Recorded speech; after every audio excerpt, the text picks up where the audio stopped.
back to part 2, or if you're like, what? Where's part 1? Part 1 was yesterday. I recorded it for you so you can catch up in the replay. But over these next few days, I've been hosting these workshops all about goal setting. It's a really great, potent time of the year to make some mega moves. And as I've reflected, and I've done my own process in this, on the first 4 months of the year, I've really noticed some great changes that I've made, some things that I've implemented. I feel really excited that I'm still on this running daily habit situation. I think it was day 159 today.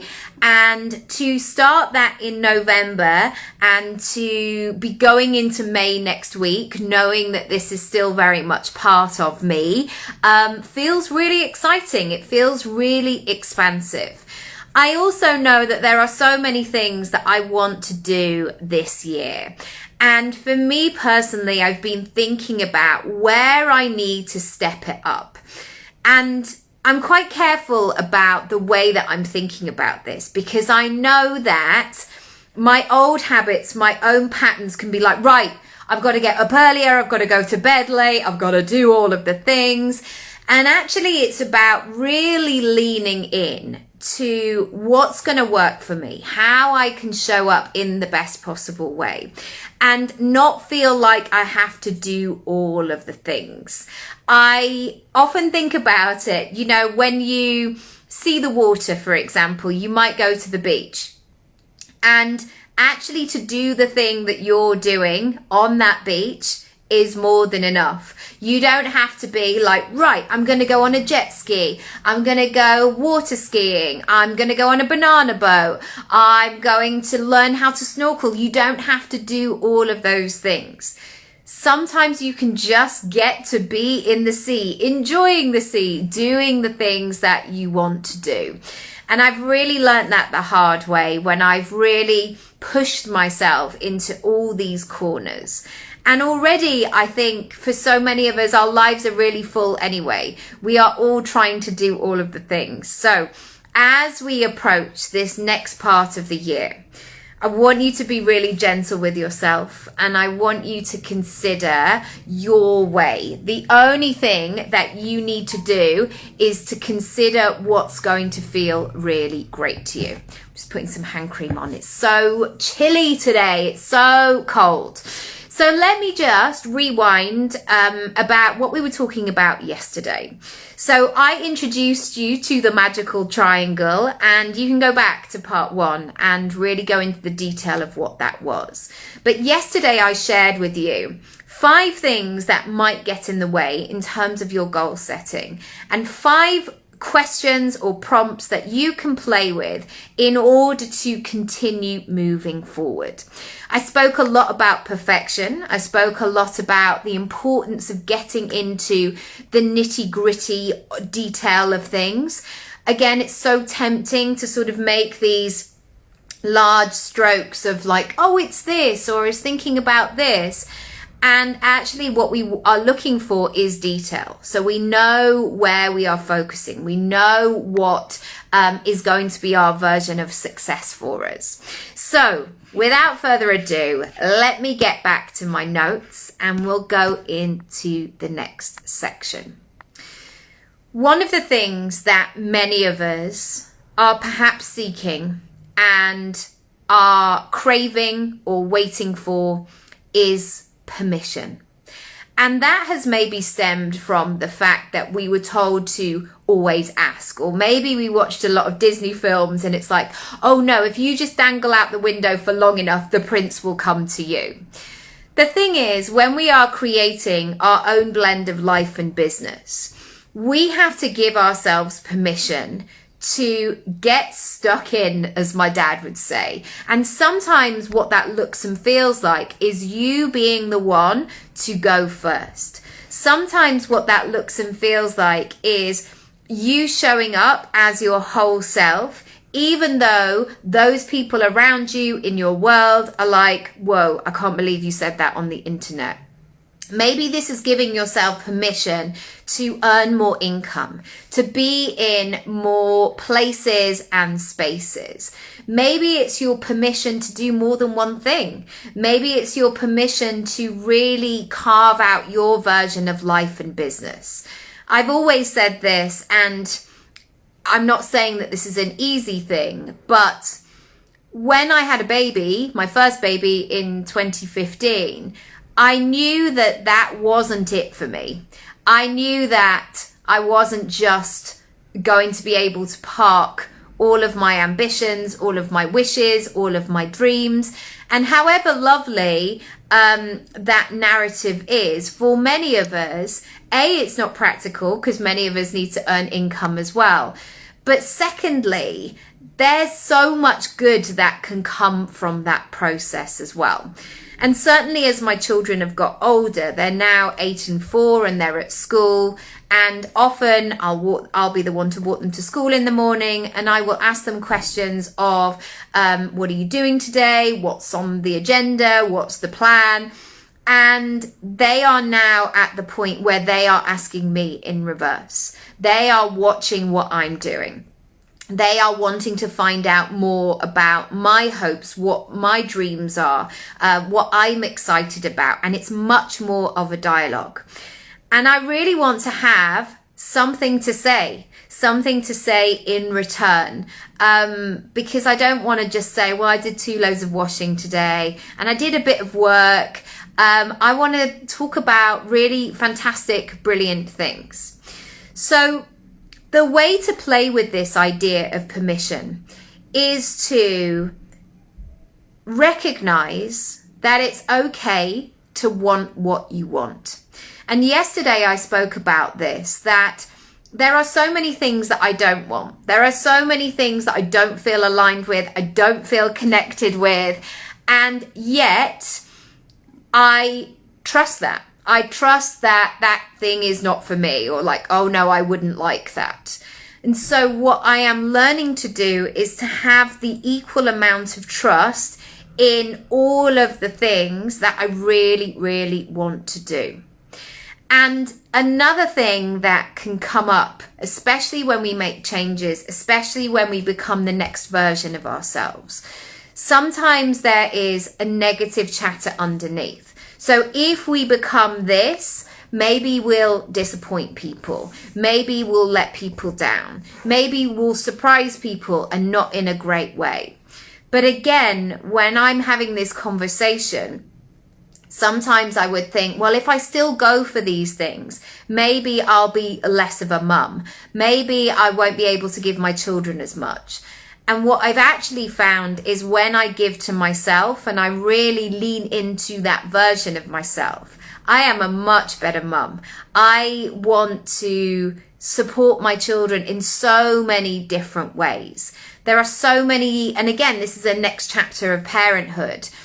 They require very different things from me. Even at 4 and 8, we're not in that moment where we're at home all the time. They want to go out and do things. They want to have experiences. They want to be part of things. And of course, that all costs money mainly. And so I often think about, if I go for the things, if I charge the prices that I want to charge, if I operate in that full out version, everybody wins because it brings more income in. I feel great about my business. I'm connected with my business, and therefore that ripple effect comes into my family as well. Number 7, it is easier to stay the same. I know this is so obvious, and I know that it kind of brings a smile to your face, because especially when you are setting yourself challenges of, I don't know, whether it's getting up earlier or like with my running challenge, there are some days where I'm like, I do not want to do this thing today. I do not want to do it in any shape or form. And it's easier to stay in the position that I'm in, whether that's like sitting in bed having a cup of tea, or sitting on the sofa and being warm and cozy under a blanket in my dressing gown with my kids. And yet I know staying the same or maybe doing what I've always done is not going to take me to the places that I want to get to. And that's not to say immediately you have to change everything overnight and be like, right, that's it, no more, I'm not doing that. Or maybe it does look like that. I certainly had that with the running where I was like, this is like a non-negotiable now.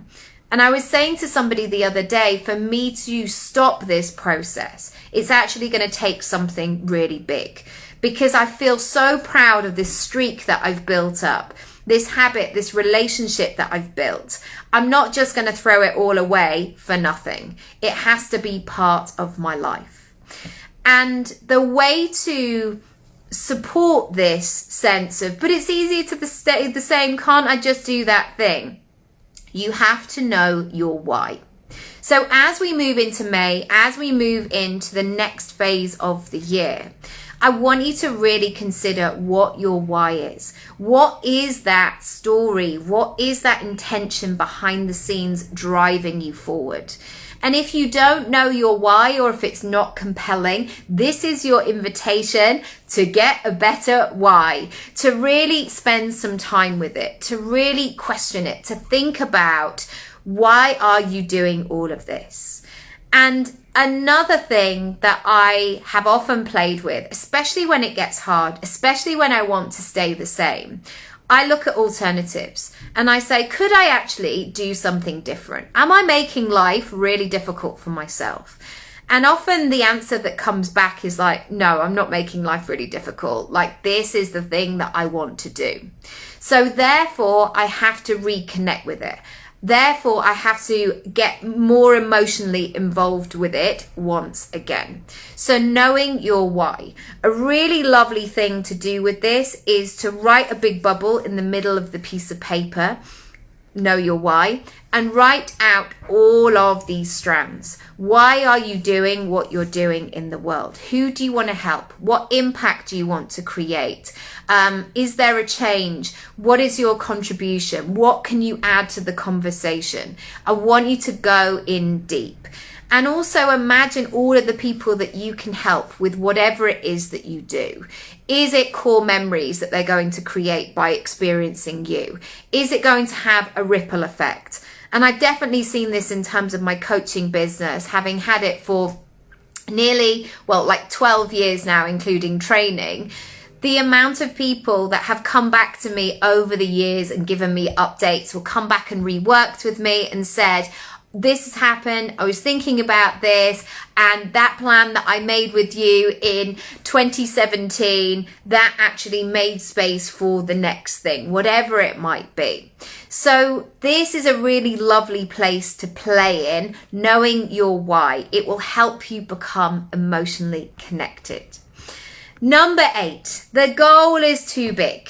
Sometimes the goal is exciting and stretchy and it makes you feel good, and sometimes it really drags you down. You don't know where to start. You know those moments where you might look at your house and you're like, literally every room is a complete and utter tip.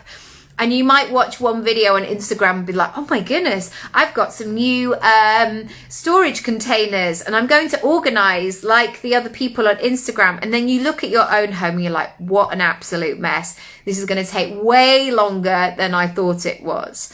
And what we need to do in that moment is we need to get things into bite-sized chunks.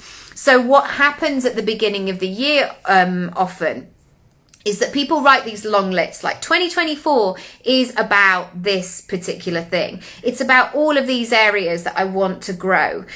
And then people look at their list and they don't know where to start. They don't know which one to pick first. They don't know how to take the next step. They don't know which direction to go into.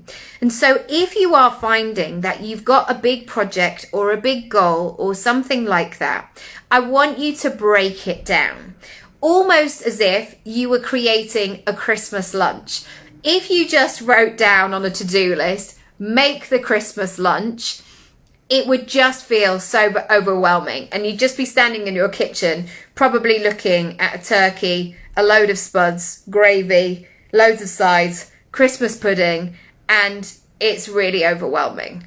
However, if you have a plan, if you have a schedule, if you break down each part of it and get into the nitty-gritty detail, it's going to be so much easier. So I really urge you to do that. Number 9.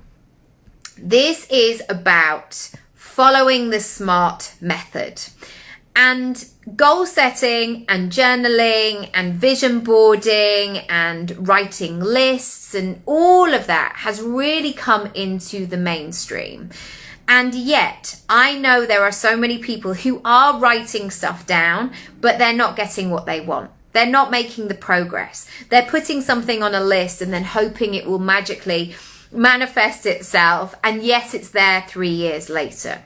And one of the things that I really work on with my coaching clients is, how do you move forward? How do you create that momentum? How do you get going? How can you feel like you are on your way? And this is using something called SMART. So if we break it down, it's specific, it's measurable, it's achievable, it's realistic, and it's time bound. And working through this step will really help you to dissect your goal and figure out what's going on. So are you just saying things like, I'd like to welcome more money in? If that's the case, I want you to go into the specifics. What does this mean for you? What does more money mean? How do you want to make it? When do you want to make it by? Get into the specific nitty-gritty detail. Then moving on to measurable. How will you know when you've done it? How will you know if you're on your way? So many people say these things such as like, this year I just want to be a bit healthier. What does that mean? What are you measuring? Is it booze? Is it water? Is it sleep? Is it general mood? Is it vegetable intake? What is it? How will you know that you are making measurable, consistent efforts towards improving your health in terms of that circumstance? Achievable. This is about being really kind with yourself and giving yourself wiggle room and really recognizing where you are right now. I know the temptation sometimes of, I'm just going to go from 0 to 100, like I'm here now, but ideally tomorrow I would be here.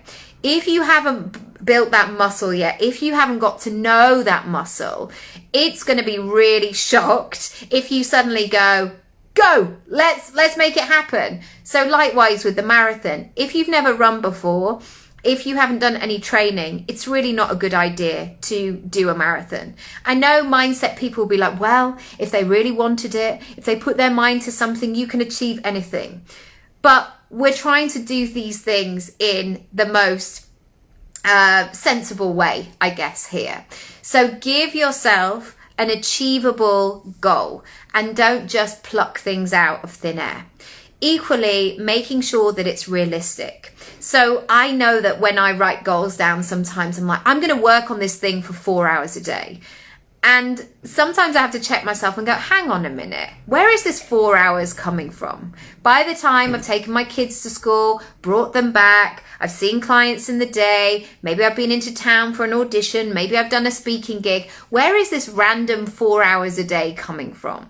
And so being realistic with it is really going to help you set yourself up for success, because we could all write these random numbers down on a piece of paper, but they're not actually going to come true unless you can meet them and match them and connect with them. And finally, giving yourself a time-bound situation. We're so vague with ourselves, like, oh, I'm going to do that some point this year. Like that would be really good. This year, definitely, or after the summer holidays, or in the summer. These phrases are really lofty and woolly. And when you find yourself in that spot, that's when you need to stop and pause and go, whoa. What do you mean by this time-bound thing? So currently I'm welcoming people in to work with me in May. And I am so interested to find out what they want to be, do, have and feel by the 31st of May. That is a really specific time frame. So if somebody comes to me and they want to do Everyday May, for example, I want to know where they want to be by May, not just like at some point or during the coaching. I want to get into that detail, because once we know that detail, when we're in the process, when we're in the action, they can know if they're on track or not. Like if I want to be here, almost like you're planning out a long journey. If you want to be in North Wales by tomorrow, you need to work out how many miles that is and approximately how long it's going to take you to drive. And therefore you can map it out and check that you are still going. So from here, from London, I would say it maybe would take 6 hours. If I've still not left by tomorrow morning and I need to be there at lunchtime, that's not necessarily going to work. But what I could do, knowing that I want to be there by lunchtime tomorrow, is to say, right, I'm going to drive 2 hours tonight. I'm going to stay in a hotel, and then I'm going to drive another 2 hours in the morning, and then I'm going to have a cup of tea somewhere, and then I'm going to drive the final 2 hours. Making it time bound makes it practical. It brings you into that flow and into that process. The final thing that I want to share with you today is, where are you getting caught up in the old version of you? And we can sometimes feel like we know ourselves really well, because on the surface we're like, oh, I'm feeling this, or I'm excited about this, or I've written it down, and so therefore I can make moves. I want you to really pay attention to all of the other voices underneath. The limiting beliefs, the chatter, the negativity, the impatience, the why isn't it happening quick enough, and really become aware how your energy and how you are showing up, it's all being used. And sometimes we might think, well, I've written the to-do list, so therefore it's going to happen. And then we look at how we're spending our time, or we look at how much of our storage of our head the negativity is taking up, that you think, well, no wonder, it's slowing down the process. This is really about setting yourself up for success. And like we have a work phone in our house, and because my partner and I use it to film things in terms of self-tapes and Insta content, my son uses it for various things as well. That storage can get really full really quickly. And so we're always looking for ways of going, oh, we don't need that anymore, or that's outdated, or I've done what I need to do with that. This is the thing about you creating this space for this next version of yourself, where you say, I don't need that anymore. I'm going to challenge that belief. That's actually not helpful. That's not in support of where it is that I'm going. And sometimes that can feel really challenging at the time, because you're bringing all of these thoughts and the feelings to the table. But once you do that and get into the habit of doing that, it's so much easier to make progress and to move forward and to feel into that. So I hope this has been useful. I would love to know your thoughts, your takeaways, what you're going to do, what happens next. And remember, if you want to make some mega moves in May, I can help you. I can support you. Today is the 25th. You can go over to my website, to my May offers, and you can find some things that you can get stuck into immediately. And let's do it. Let's see what's possible by the 31st of May. What will you have ticked off your list? What progress will you have made? How will you be feeling? All kinds of exciting things. Lots of love. Thanks for joining. Please share this with somebody if you feel it might be useful, and I'll see you soon. Bye.